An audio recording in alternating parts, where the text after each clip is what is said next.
Saviez-vous que la température moyenne de la surface de notre planète, actuellement d'environ 15 degrés Celsius, serait d'environ 18 degrés Celsius en dessous de zéro sans la présence vitale de son atmosphère? Cette donnée n'est pas une simple curiosité, c'est le témoignage palpable d'un bouclier extraordinaire, un système de couches invisibles qui nous enveloppe et qui rend possible chaque respiration, chaque goutte d'eau, chaque forme de vie que nous connaissons. Sans elle, la Terre serait un désert glacé et inhospitalier, un désert cosmique balayé par une radiation déchaînée. L'atmosphère terrestre est bien plus que l'air que nous respirons. C'est une vaste enveloppe gazeuse composée principalement d'azote à environ 78%, d'oxygène à environ 21% et d'une petite portion d'autres gaz comme l'argon, le dioxyde de carbone et la vapeur d'eau. Ce mélange complexe nous fournit non seulement l'oxygène indispensable à la respiration, mais agit également comme un thermostat gigantesque, régulant la température globale, distribuant la chaleur et l'humidité à travers le vent et les nuages, et nous protégeant d'innombrables menaces provenant de l'espace extérieur. Son existence est une condition sine qua non pour le développement et le maintien de la biodiversité que nous observons dans notre monde. Imaginez un instant la délicatesse de cet équilibre. Chaque gaz joue un rôle spécifique, chaque couche a une fonction désignée et tout travaille en parfaite synchronie pour maintenir ce fragile écosystème en fonctionnement. Percevez l'immensité de ce bouclier, son travail silencieux et constant qui nous permet d'exister. La couche la plus proche de nous, l'endroit où nous vivons et respirons, est la troposphère. Elle s'étend de la surface de la Terre jusqu'à une hauteur qui varie entre 8 km au pôle et 20 km à l'équateur, étant plus épaisse à l'équateur en raison de la température plus élevée et du mouvement des courants d'air ascendants. C'est dans cette couche que se produisent la grande majorité des phénomènes météorologiques que nous expérimentons, la formation de nuages, les pluies, les chutes de neige, les orages avec leurs éclairs et tonnerres et les vents qui distribuent l'énergie et l'humidité sur toute la planète. Sa température diminue à mesure que l'on monte, d'environ 6,5 degrés Celsius par 1000 mètres d'altitude, une caractéristique qui explique pourquoi les sommets des montagnes les plus élevées, comme le majestueux mont Everest avec ses 8848 mètres de hauteur, sont couverts de neige perpétuelle même dans les régions tropicales. Cette diminution de température affecte également la pression atmosphérique, qui baisse drastiquement avec l'altitude, rendant l'air moins dense et la quantité d'oxygène disponible pour respirer significativement moindre en altitude, un défi bien connu des alpinistes qui escaladent les plus hauts sommets du monde. Kobe, où chaque respiration devient un combat. La troposphère contient environ 75% de la masse totale de l'atmosphère et presque toute la vapeur d'eau, des éléments cruciaux pour le cycle hydrologique. La vapeur d'eau se condense en formant des nuages qui, en atteignant une masse critique, libèrent des précipitations sous forme de pluie ou de neige, réapprovisionnant l'eau des rivières, des lacs et des océans et soutenant la vie terrestre. C'est la région où le dioxyde de carbone et d'autres gaz à effet de serre, bien que vitaux en concentration adéquate pour maintenir notre planète habitable, peuvent piéger la chaleur et, en excès, contribuer au changement climatique mondial. Les avions commerciaux volent dans la partie supérieure de la troposphère ou à la base de la stratosphère pour éviter les turbulences sévères et profiter de l'air plus rare, ce qui réduit la consommation de carburant, leur permettant d'atteindre des vitesses et une efficacité accrue. Cependant, cette couche est également le réceptacle direct d'une grande partie de la pollution générée par l'activité humaine. Des émissions des véhicules qui libèrent du monoxyde de carbone, des oxydes d'azote et des hydrocarbures, aux cheminées industrielles qui expulsent du dioxyde de soufre et des particules fines, ces substances affectent la qualité de l'air que nous respirons et la santé de millions de personnes dans des villes densément peuplées comme Mexico, Bombay ou Pékin. La présence de particules fines de moins de 2,5 micromètres de diamètre et de gaz toxiques dans la basse troposphère peut générer du smog, une brume grisâtre visible qui réduit la visibilité et provoque des maladies respiratoires et cardiovasculaires, exacerbant des problèmes comme l'asthme et les bronchites chroniques et étant responsable de millions de décès prématurés annuellement dans le monde entier. La troposphère est notre foyer atmosphérique immédiat et sa santé est directement proportionnelle à la nôtre. En s'élevant au-delà de la troposphère, nous trouvons la stratosphère, une couche qui s'étend approximativement jusqu'à 50 km d'altitude. Contrairement à la troposphère, la température dans la stratosphère augmente avec l'altitude, un phénomène connu sous le nom d'inversion thermique. Ce réchauffement est dû à la présence de la couche d'ozone, une région cruciale située principalement entre 15 et 35 km d'altitude, bien que l'ozone soit dispersé dans toute la stratosphère. La couche d'ozone, formée par des molécules d'ozone, un type spécial d'oxygène avec 3 atomes au lieu des 2 habituels, à la différence de l'oxygène que nous respirons qui n'en a que 2, agit comme un bouclier vital. Cet ozone stratosphérique est fondamental car il absorbe entre 97 et 99% du rayonnement ultraviolet B et C nocif du Soleil, qui, autrement, provoquerait des coups de soleil sévères, une augmentation alarmante des taux de cancer de la peau, la formation de cataractes oculaires et des dommages irréversibles au système immunitaire humain. De plus, ce rayonnement ultraviolet endommagerait gravement le phytoplancton marin, la base de la chaîne alimentaire dans les océans, ce qui aurait des répercussions dévastatrices pour toute la vie marine et en fin de compte pour la disponibilité alimentaire au niveau mondial. L'histoire de la couche d'ozone est un témoignage puissant de la capacité humaine à créer des problèmes à l'échelle planétaire et, en même temps, à coopérer à leur solution. Pendant des décennies, l'humanité a été confrontée à une grave menace due à la libération massive de substances chimiques synthétiques telles que les chlorofluorocarbures, également connus sous le nom de CFC, et les halons. Ces composés chimiques, largement utilisés dans les aérosols, les réfrigérants, les solvants et les mousses d'extinction d'incendie, étaient chimiquement stables dans la troposphère, ce qui leur permettait de monter inaltérés jusqu'à la stratosphère. Une fois là, l'intense rayonnement ultraviolet les décomposait, libérant des atomes de chore et de brome qui agissaient comme des catalyseurs, détruisant des milliers de molécules d'ozone chacun.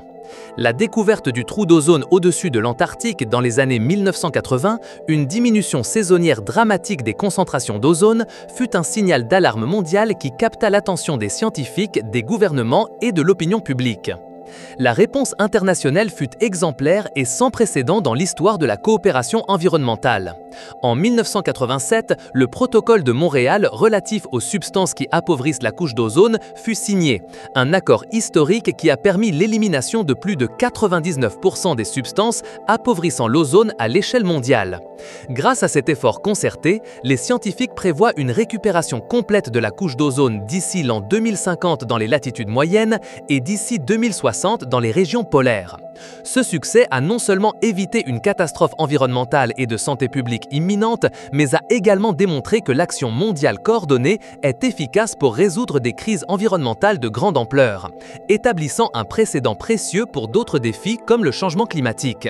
Les avions supersoniques, comme le célèbre Concorde, qui a volé pendant près de 3 décennies transportant des passagers à des vitesses supérieures à celles du son, volaient couramment dans la stratosphère, à des altitudes de 16 000 mètres ou plus, où l'air est plus fin et offre moins de résistance, leur permettant d'atteindre des vitesses extraordinaires sans les turbulences rencontrées dans la troposphère. Même les ballons météorologiques de haute altitude et les ballons de recherche scientifique opèrent fréquemment dans cette couche, profitant de ces conditions stables pour recueillir des données sur la composition atmosphérique et le rayonnement solaire. Au-dessus de la stratosphère, et s'étendant jusqu'à une altitude d'environ 80 ou 85 km, se trouve la mésosphère.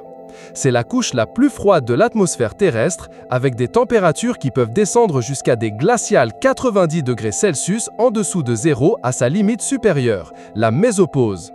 La mésosphère joue un rôle fondamental dans notre protection contre les objets venant de l'espace. Chaque jour, des millions de petits fragments de roches et de poussière, connus sous le nom de météorolides, allant de minuscules grains de sable à des objets de la taille d'une voiture, pénètrent dans l'atmosphère terrestre à des vitesses vertigineuses, pouvant dépasser les 70 km par seconde. L'immense majorité d'entre eux se consument entièrement en entrant en collision avec les molécules d'air dans la mésosphère, en raison du frottement extrême qui génère une chaleur intense. Ce processus d'ablation est ce que nous voyons comme des étoiles filantes ou des météores, ces brillants traînées de lumière qui traversent le ciel nocturne, créant un spectacle éphémère mais magnifique dans notre voûte céleste. Sans la mésosphère, notre planète serait constamment bombardée par ces fragments, représentant une menace significative pour la vie, l'infrastructure et rendant la surface beaucoup plus dangereuse. Un exemple notoire fut le météore de Tcheliabinsk qui, en 2013, est entré dans l'atmosphère au-dessus de la Russie. Bien qu'il fût beaucoup plus grand qu'un météore typique, estimé à environ 20 mètres de diamètre et pesant 11 000 tonnes, et qu'il ait généré une onde de choc considérable qui a causé des dommages aux bâtiments et brisé des fenêtres, il s'est en grande partie désintégré dans la mésosphère et la stratosphère à environ 29,7 km d'altitude, ce qui a considérablement réduit l'impact au sol et évité une catastrophe bien plus grande. La plupart des météoroïdes sont aussi petits qu'un grain de riz ou de sable, mais leur vitesse extrême fait que même ces objets minuscules représentent un danger s'ils ne se désintégraient pas dans notre atmosphère. La mésosphère est le théâtre quotidien de ce spectacle cosmique de désintégration protectrice, un rappel constant de la manière dont notre planète est activement protégée du bombardement spatial. Dans cette couche se forment également les mystérieux nuages noctilucents ou nuages mésosphériques polaires, qui sont les nuages les plus hauts de l'atmosphère, visibles au crépuscule ou à l'aube aux latitudes élevées, brillant d'une faible lumière bleu argentée lorsque le soleil est déjà sous l'horizon. Leur étude aide les scientifiques à mieux comprendre la composition de cette couche et les effets du changement climatique mondial aux altitudes extrêmes. Au-delà de la mésosphère se situe la thermosphère, une couche qui s'étend de 80 ou 90 km jusqu'à environ 600 km d'altitude. Malgré son nom et le fait que les températures dans cette couche puissent atteindre jusqu'à 1500 degrés Celsius et même plus pendant les périodes de forte activité solaire, nous ne sentirions pas cette chaleur si nous nous y trouvions. Cela est dû au fait que la densité de l'air est extrêmement faible. Les molécules sont si dispersées que, bien qu'elles aient individuellement beaucoup d'énergie cinétique, il n'y en a pas assez pour transférer une quantité significative de chaleur au contact, de sorte qu'un thermomètre conventionnel enregistrerait une température ambiante très froide. À l'intérieur de la thermosphère se trouve l'ionosphère, une région cruciale qui s'étend de 60 à 1000 km d'altitude où l'intense rayonnement solaire ultraviolet et de rayons X ionise les atomes et molécules des gaz atmosphériques, principalement l'oxygène et l'azote, créant une couche d'ions et d'électrons libres. Cette ionosphère est vitale pour les communications radio à longue portée, car les différentes sous-couches, connues sous les noms de couches D, E et F, réfléchissent les ondes radio vers la Terre à différentes fréquences, permettant aux signaux de voyager bien au-delà de l'horizon en surmontant la courbure terrestre. Sans cette capacité de réflexion, la communication radio mondiale, en particulier la bande des ondes courtes utilisée par les radioamateurs et pour les transmissions militaires et d'urgence, serait considérablement plus limitée ou nécessiterait à une infrastructure satellitaire beaucoup plus étendue.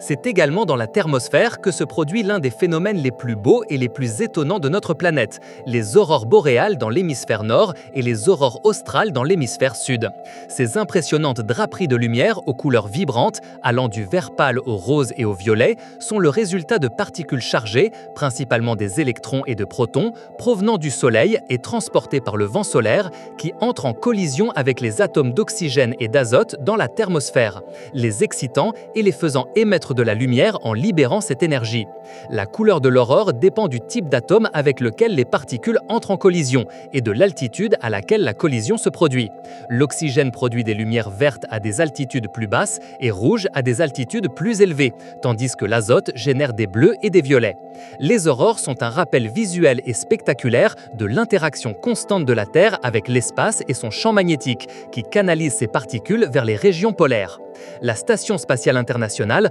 orbite autour de la Terre à l'intérieur de la thermosphère à une altitude d'environ 400 km, où il y a encore suffisamment d'atmosphère résiduelle pour générer une traînée aérodynamique minimale. Bien que cette traînée soit imperceptible pour nous au sol, elle ralentit la station au fil du temps, ce qui nécessite des ajustements orbitaux périodiques environ tous les quelques mois pour maintenir la station en position et l'empêcher de retomber progressivement vers la Terre. La thermosphère est également la couche où se produit une grande partie de la désintégration finale des satellites et des engins spatiaux qui ont atteint la fin de leur vie utile, lors de leur rentrée dans l'atmosphère, minimisant le risque que de grands fragments atteignent intacte la surface terrestre, un mécanisme de sécurité naturelle. Enfin, la couche la plus externe de l'atmosphère est l'exosphère, qui commence à environ 600 km d'altitude et s'étend en se diluant progressivement dans le vide spatial, atteignant théoriquement jusqu'à 10 000 km.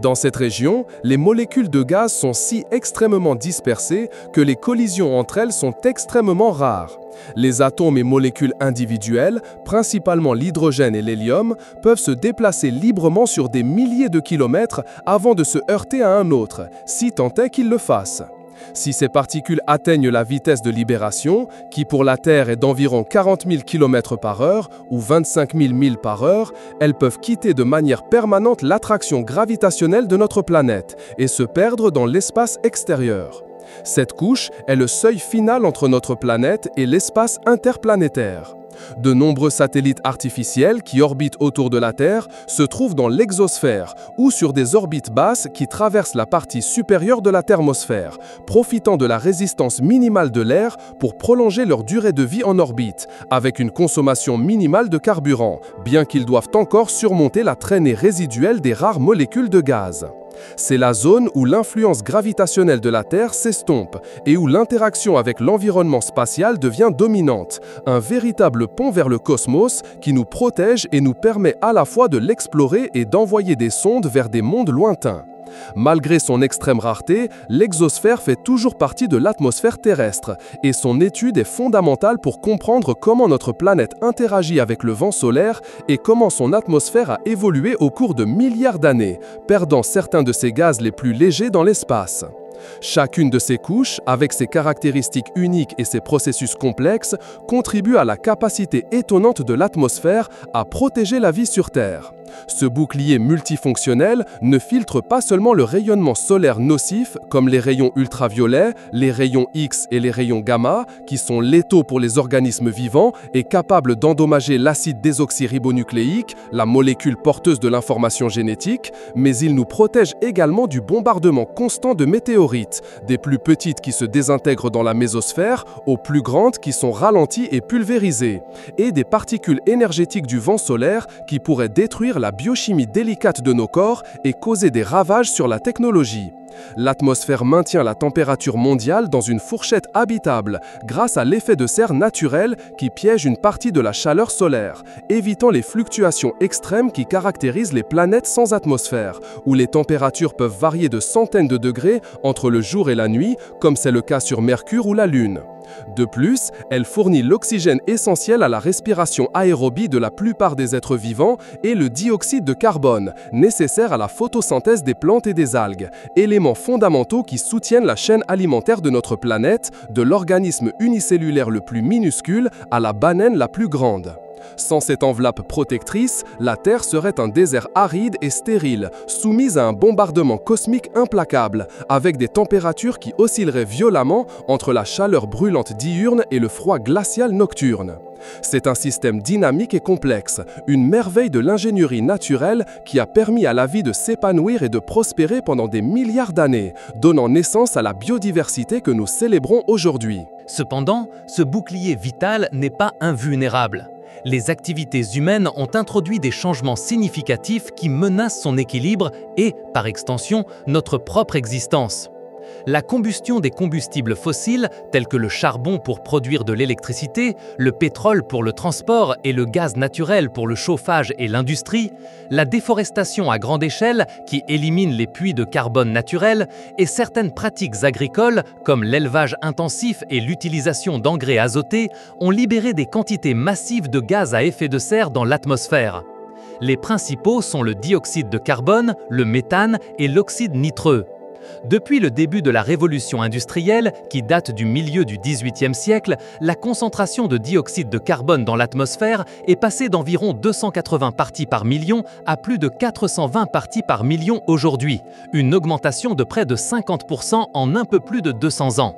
Cette augmentation intensifie l'effet de serre naturel, ce qui provoque un réchauffement climatique sans précédent et des changements climatiques graves qui altèrent les modèles météorologiques du monde entier. Les conséquences sont déjà patentes et dramatiques dans chaque recoin de la planète. La fonte accélérée des glaciers de montagne et des calottes glaciaires au Groenland et en Antarctique contribue directement à l'élévation du niveau de la mer à un rythme de plusieurs millimètres par an, menaçant les communautés côtières et les îles de basse altitude d'inondations et d'érosion. L'acidification des océans, résultant de l'absorption de dioxyde de carbone de l'aprosphère, menace la vie marine, en particulier les organismes dotés de coquilles et de squelettes en carbonate de calcium, tels que les coraux et les mollusques, qui sont à la base d'écosystèmes marins complets. De plus, on observe une augmentation de la fréquence et de l'intensité des phénomènes météorologiques extrêmes, tels que des sécheresses prolongées qui dévastent les récoltes et provoquent des pénuries d'eau, des inondations dévastatrices qui déplacent des millions de personnes, des vagues de chaleur mortelles qui causent des milliers de décès chaque été et des ouragans et cyclones tropicaux plus puissants et destructeurs. Les villes côtières du monde entier sont déjà confrontées au défi de l'élévation du niveau de la mer, avec la nécessité de construire des barrières de protection et de relocaliser les populations. Et des régions agricoles entières subissent des pertes de récoltes en raison de la variabilité climatique et des événements extrêmes, ce qui menace la sécurité alimentaire mondiale. Malgré le succès de la récupération de la couche d'ozone, l'ampleur du défi du changement climatique est bien plus grande, affectant l'atmosphère dans son ensemble et nécessitant une transformation profonde de nos économies, de nos modes de vie et de notre relation avec l'environnement. La pollution de l'air local, issue de l'industrie et des transports, reste également un problème grave dans de nombreuses métropoles, causant des millions de décès prématurés chaque année et endommageant les écosystèmes par le biais des pluies acides qui détériorent les forêts et acidifient les lacs. La protection de nos couches atmosphériques est une responsabilité partagée et urgente qui incombe à chacun de nous et à la communauté mondiale. Elle exige une transition mondiale et accélérée vers des sources d'énergie renouvelables, telles que l'énergie solaire photovoltaïque, qui capte l'énergie du soleil pour générer de l'électricité, l'énergie éolienne, qui exploite la force du vent avec des turbines géantes, l'énergie géothermique, qui utilise la chaleur de l'intérieur de la Terre, et l'énergie hydroélectrique, afin de réduire drastiquement les émissions de gaz à effet de serre provenant de la combustion de combustibles fossiles. Cela implique d'adopter des pratiques agricoles plus durables, comme l'agriculture de conservation qui minimise le labour et maintient la couverture du sol, la rotation des cultures et la gestion efficace de l'eau pour réduire les émissions de méthane et d'oxyde nitreux. Il est fondamental de stopper la déforestation à grande échelle dans les forêts tropicales comme l'Amazonie, qui sont les poumons de notre planète, et d'encourager la réforestation et la restauration à grande échelle des écosystèmes dégradés pour augmenter la capacité de la Terre à absorber le dioxyde de carbone. Au niveau individuel, nos décisions quotidiennes ont un impact cumulatif significatif. Choisir les transports en commun, le vélo ou la marche au lieu de la voiture particulière, réduire la consommation d'énergie à la maison grâce à l'utilisation efficace des appareils électroménagers et à l'isolation thermique, opter pour des produits à plus faible empreinte carbone et soutenir des politiques qui promeuvent la durabilité environnementale et la justice climatique sont des actions concrètes qui, additionnées, marquent une différence monumentale. L'investissement dans la recherche et le développement de technologies propres, l'éducation environnementale de l'enfance à l'âge adulte et la coopération internationale à travers des accords et des sommets Climatiques sont fondamentaux pour construire un avenir résilient. Surveiller l'atmosphère en continu grâce à des satellites avancés qui mesurent les concentrations de gaz et les températures et des réseaux de stations terrestres qui fournissent des données en temps réel sur la qualité de l'air et les modèles météorologiques nous fournit les données vitales pour comprendre les changements,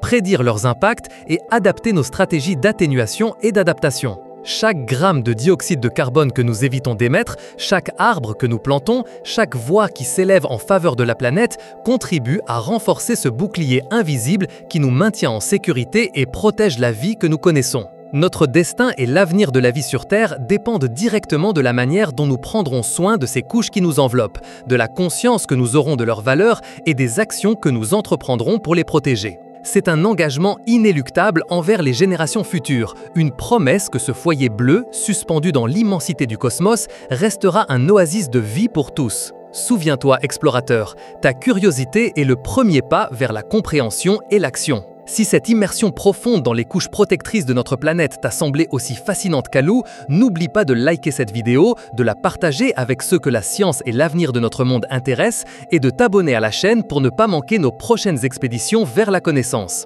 Ton soutien nous permet de continuer à explorer ensemble les secrets les plus étonnants de l'univers et de notre propre foyer.